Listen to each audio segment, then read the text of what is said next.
Data structures के लिए आवश्यकता। कोई समाधान तब उपयुक्त कहा जाएगा जब वह प्रॉब्लम को वांछित संसाधन के भीतर समाधान कर सके।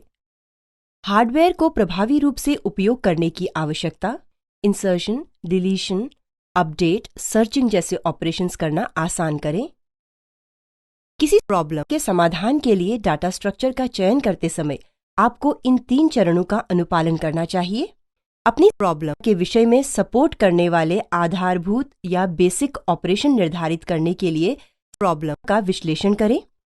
आधारभूत ऑपरेशंस के उदाहरण हैं डाटा स्ट्रक्चर में डाटा आइटम को इंसर्ट करना, डाटा स्ट्रक्चर में डाटा आइटम को डिलीट करना तथा विशिष्ट डाटा आइटम की खोज करना।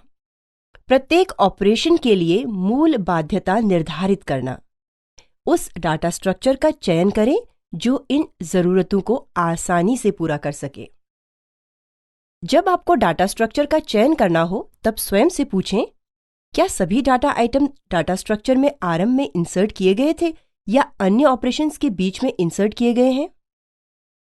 सक्षम इम्प्लीमेंटेशन करने के लिए डायनामिक एप्लीकेशंस की अपेक्षाकृत स्टैटिक एप्लीकेशंस, जहां डाटा आरंभ में लोड किए जाते हैं और कभी परिवर्तित नहीं होते, को विशेष रूप से साधारण डाटा स्ट्रक्चर्स की आवश्यकता होती है।